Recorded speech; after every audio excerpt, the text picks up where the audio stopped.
Welcome to Minutes by Minutes. I'm Elgin Nichols. And I'm Dave Kenny. And we're here to talk about what goes on in the village, the township. You know those government people that make laws and regulations that affect you out there. That's right, Elgin. And whether you live in the village of Oxford, the village of Leonard, Addison Township, or Oxford Township, these are the people that, oh gosh, you went and elected, and the committees and the commissions that make decisions that directly affect you, whether you chose to go to that important meeting about taxes or not.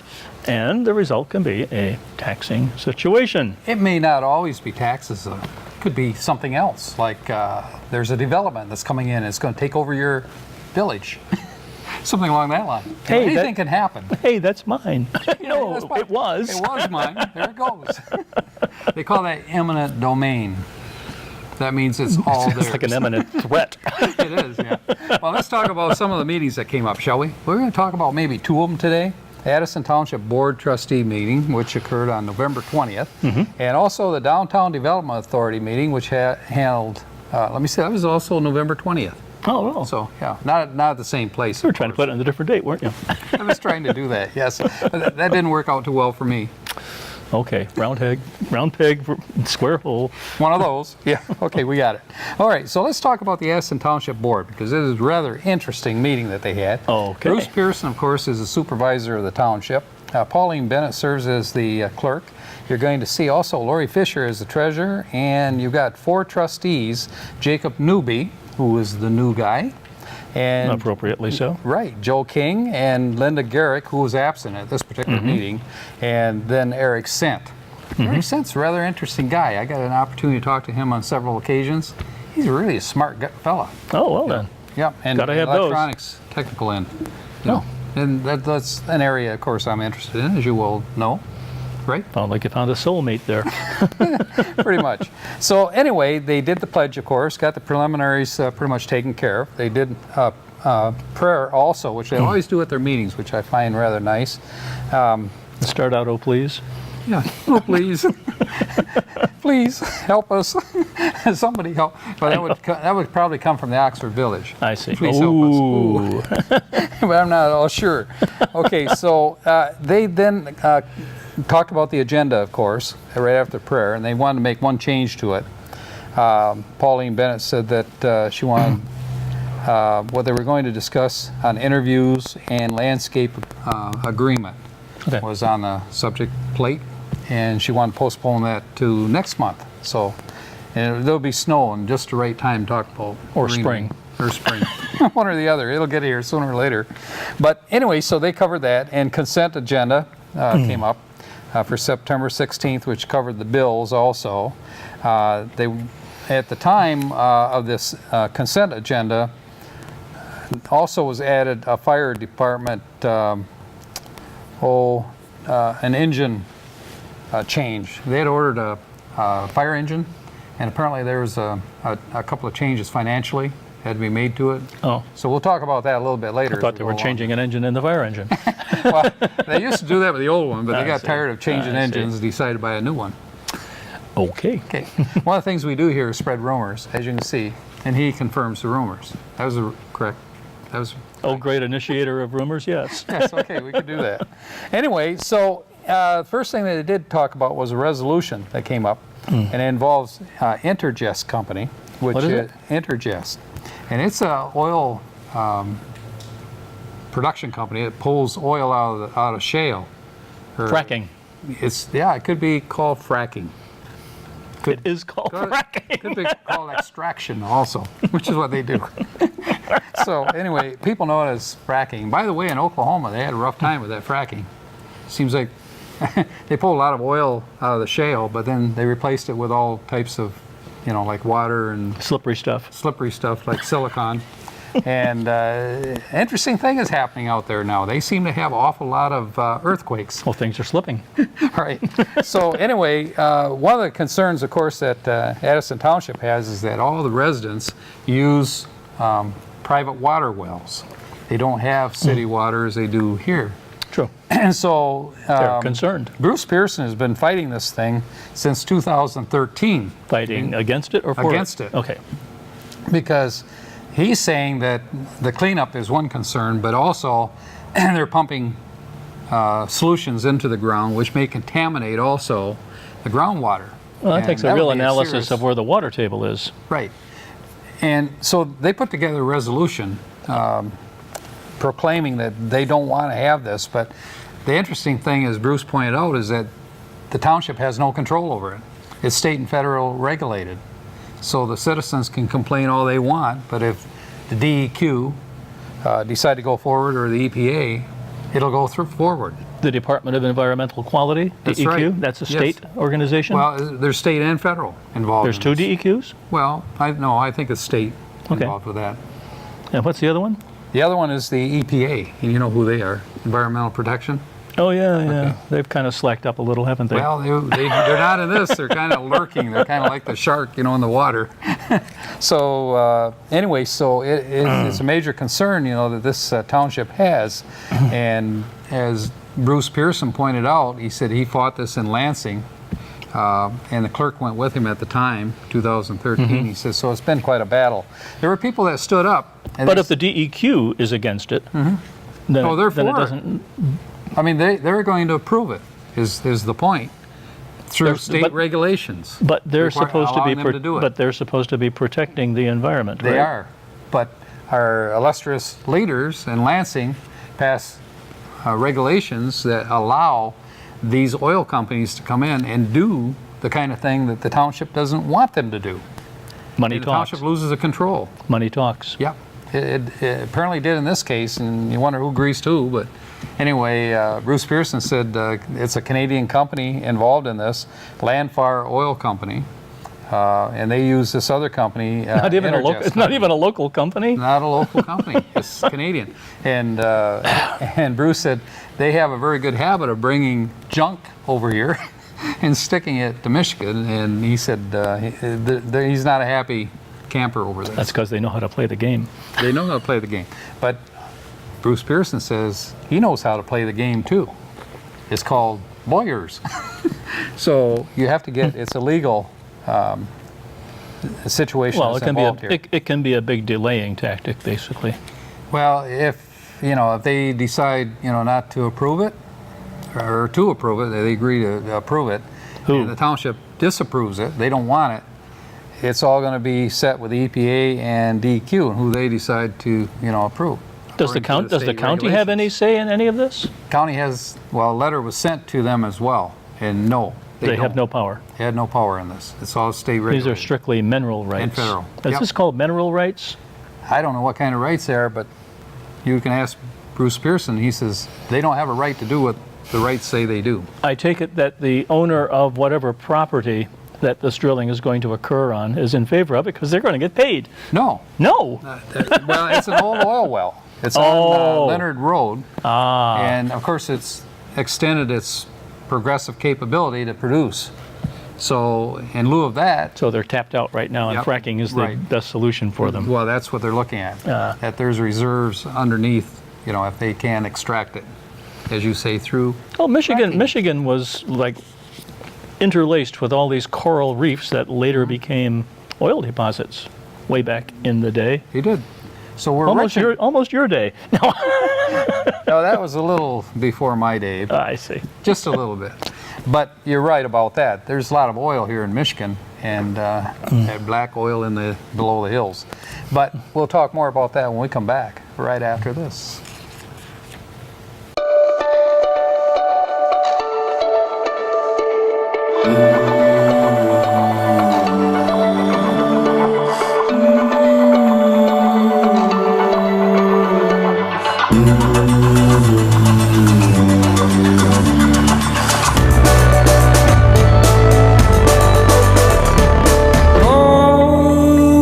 To pose, now shush. She makes the sound she makes to calm me down.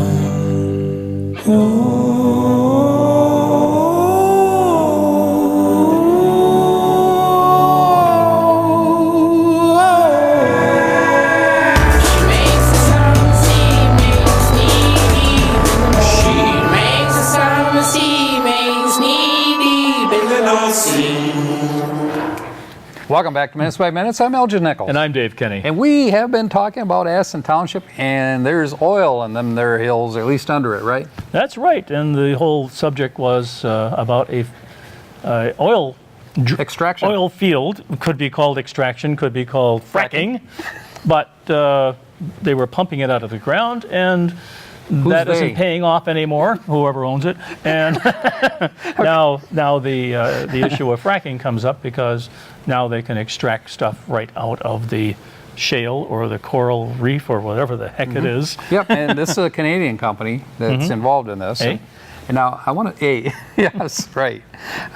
Bruce Pearson, of course, has been fighting this thing for a long time against it because of the groundwater. We mentioned that earlier, that all the individuals out there in Addison Township have private wells. They don't have city water pipelines and that kind of thing. So he's concerned that it could cause damage to the water. Not so much Resources. Yeah, not so much because of what they're taking out of the ground, but what they put back in. Yeah, they put in a saline solution. Yeah, thank you. And or they can use a silicon base, which, you know, I think that's what they used in Oklahoma. Yeah, that's where it gets really slippery and all those little tectonic plates go, "Eep." And by the way, they have a lot of earthquakes out there. If you folks start feeling earthquakes here, you know what's going on. But the thing that came out in this meeting is the fact that the township actually doesn't have the final say in this legally. That the state has passed laws. Through the Department of Environmental Quality. Yes. And to the point where the township cannot restrict or stop this type of activity going on within their township, which doesn't seem right to me. No, it doesn't. Yeah. You would think that at very least the county would have a say, and they don't. Well, the same thing kind of comes about for the township in terms of House of Providence, and they want to put in, you know, a group home, several homes. Much like for Crossroads children. for Youth. Yes, much Okay. like that. And again, the state rules over the township. Township doesn't have a say. Doesn't seem to be right, does it? They can reject a business coming in through the Planning Commission, but Yeah. they can't with this. Interesting scenario, isn't it? Well, Anyhow, they the decided, law has a lot of bumps and curves. Addison Township, these people aren't going to lie down and take it easy. They're going to send this resolution to all the government officials, including the governor, to show their discontent, you know, with this Canadian company coming in and taking over the resources, and possibly, when they're all done, leaving a bad nasty behind for Addison Township. Well, if you take a drink of water, it might be a bad taste in your mouth anyhow. It could be. Yes, it could be. So anyway, so they did approve that and sent it on. The building was packed that evening with people who agreed with the township on Those this good issue. old torches and pitchforks Yes, you could smell the smoke. Public hearing resolution, the second one for CDBG, Community Development. meetings. Block rent. You got it. Okay. For $5,075 was approved, and it was a shift from mobile home repair to minor home repair is the purpose of the CDBG. It was approved.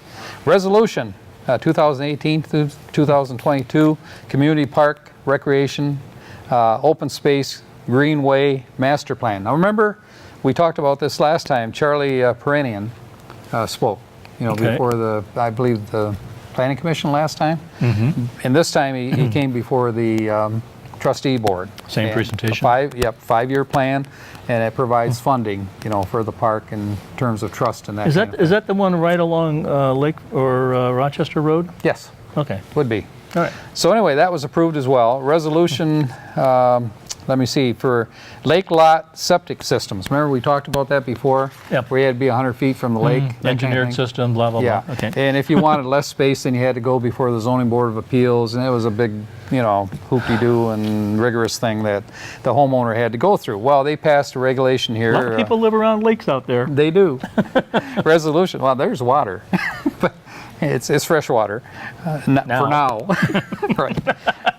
Resolution was made that within 50 feet to 100 feet, they do not have to apply any longer to a ZBA for a variance.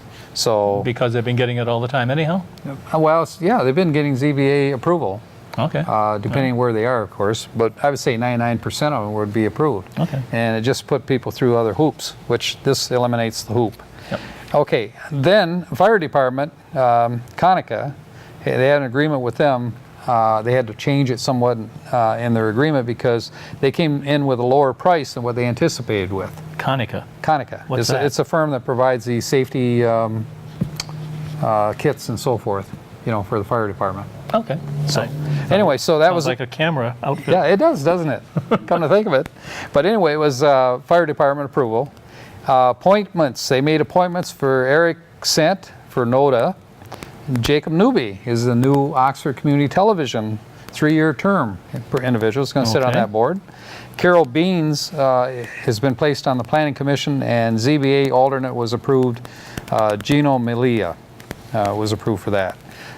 Then they went on to the fire chief, Morawski, and he said that fire engine that we purchased at 455, no, not 455, 453, I'll get it straight yet, 453,478, Well, that's not that was chunky. approved. No, it's not. But guess what? I need an increase. You need some things on the fire truck that they hadn't anticipated, and they held up production. Oh, they looked at the option list, didn't they? They did. But Bruce Pearson, though, he pointed out that he originally approved $490,000 in the budget for it. So Oh. he's going to be covered pretty easily here. Okay. And the chief said that the amount that he needed as an increase was $13,191. Yep, the cost of bells and whistles go up. Yes, it does. And so now that fire truck will continue on its production line, and There you go. very soon, hopefully, we'll end up with you folks over there in Addison And you Township. do need a fully functioning one, that's for sure. Right. Now, let's talk about the Downtown Development Authority, which I'm a member on that board, In Oxford. in Oxford, yep. Pete Schultz is the new chairperson for that board. Used to be Susan Basardi. Basardi, you got it. And Susan Schur serves as a secretary. Rod Charles is on that board, is Dorothy Johnston. And then there's 2 new members that were appointed, Nancy Rosenstrater. Yep. You got it And- right. I got it right? Yep. Okay. Hey, that'd be a first, wouldn't it? Can I mark this one down? Okay. And Nicole Ellsworth. That's a little bit easier to do. Yep. Now, Nancy, she works for Oxford Bank. So she has some financial background, that kind of thing, which is good for the Yep. DDA. You need that. And Nicole Ellsworth is a private business person, and she owns 51 Street, 51 Street. Oh, yeah. Yeah. Restaurant, very good restaurant. So both of these people have stepped forward, to serve on this board, and it's a good thing to have, I think, business people involved in this, and that's the way it should go too. And all you other business people, pay attention to this. They could certainly use your input. And we'll talk more about that when we come back right after this.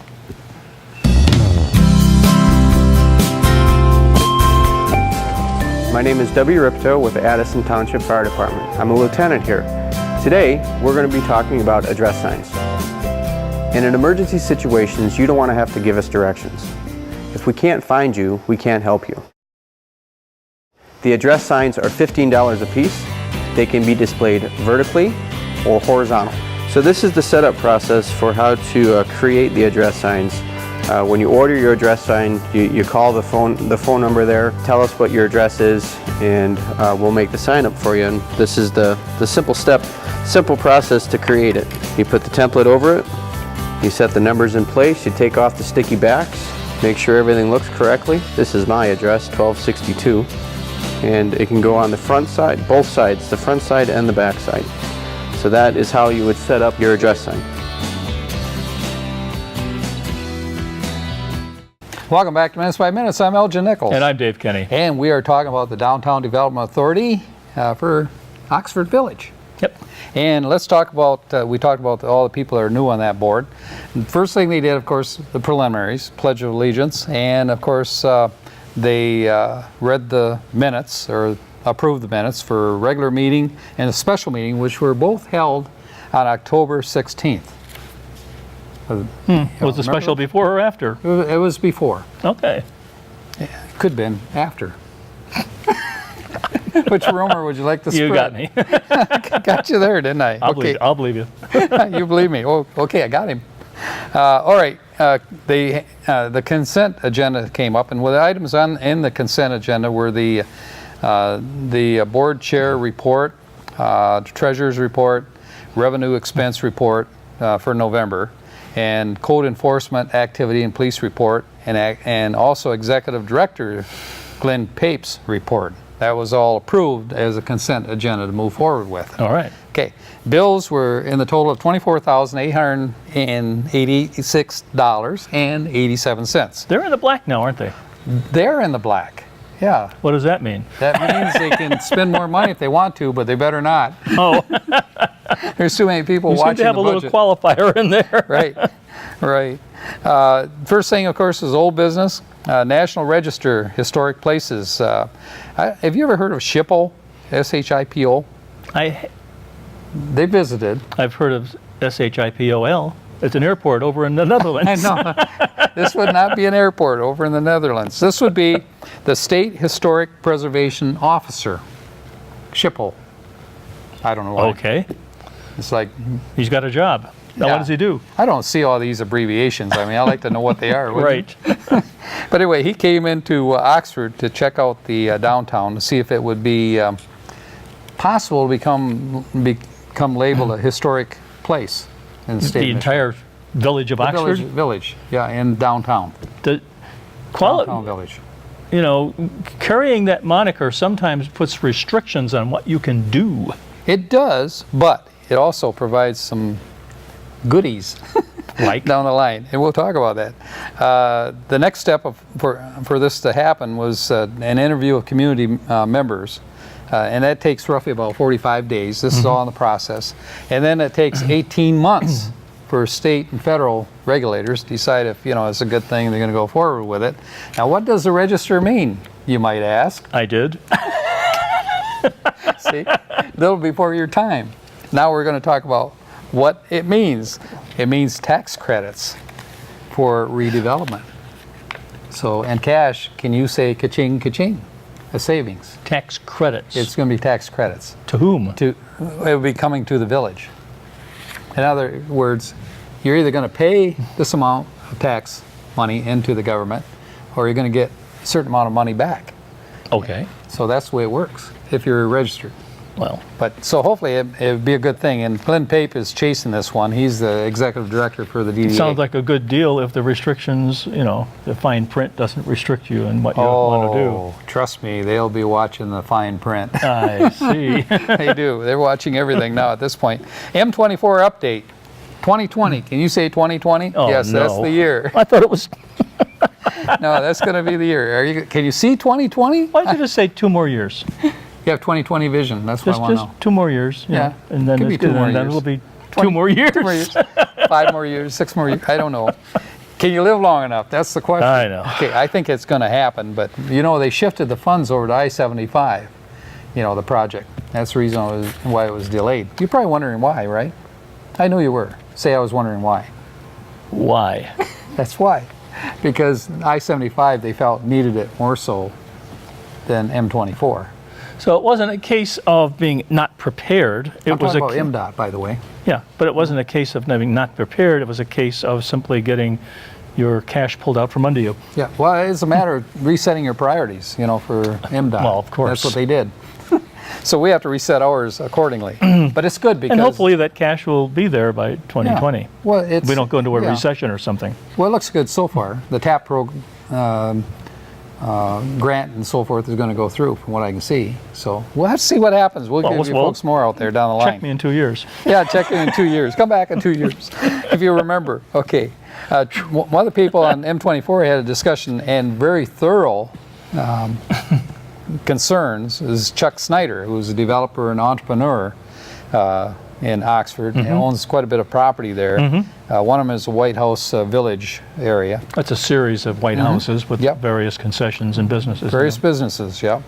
And he was concerned that there aren't going to be enough left-hand turn lanes, on 24 when they come through on this.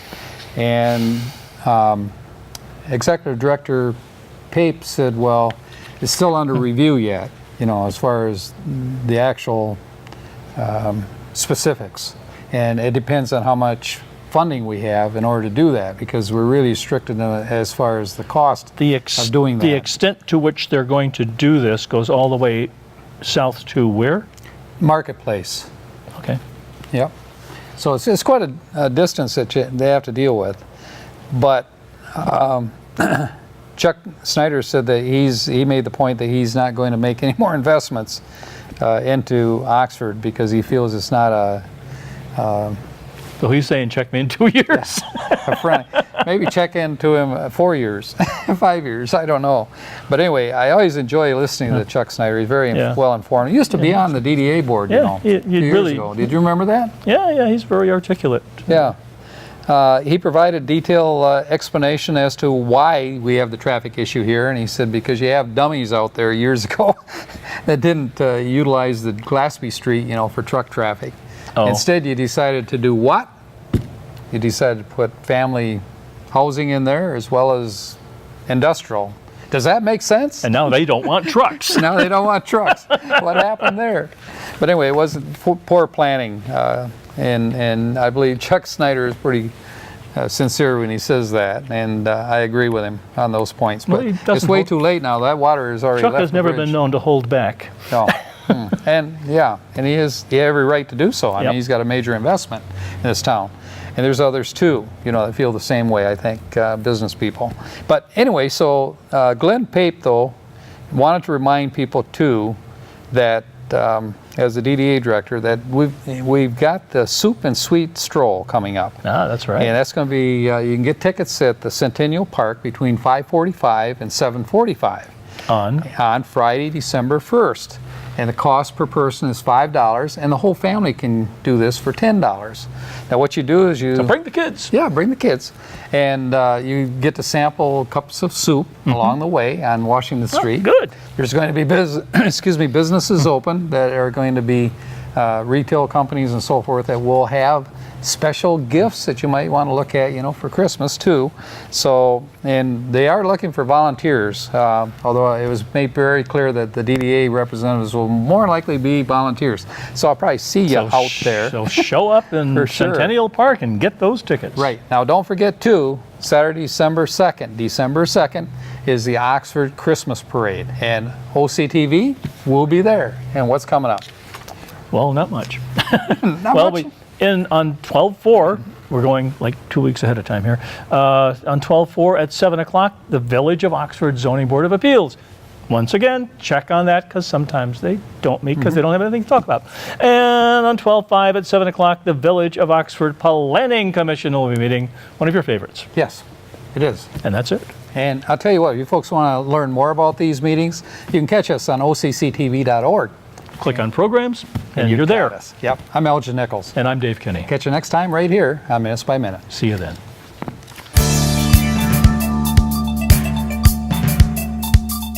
If you see a teen or adult suddenly collapse, it's important to act fast. Helping to save a life is easier than you might think. Just start hands-only CPR. The first step is to send someone to call 911 or call 911 yourself. Then get directly over the victim. Put the heel of one hand in the center of the chest, then put your other hand on top of the first. Then push hard and fast in the center of the chest until help arrives. It's important to push at a rate of at least 100 beats per minute, which is about the same tempo as the song Stayin' Alive. Let's hope you never have to use hands-only CPR, but if you see a teen or adult suddenly collapse, don't be afraid to try it. Remember, call 911, then push hard and fast in the center of the chest until help arrives. Your actions can help save a life. To learn more, call 877-AHA-4CPR or visit heart.org/hands-only CPR.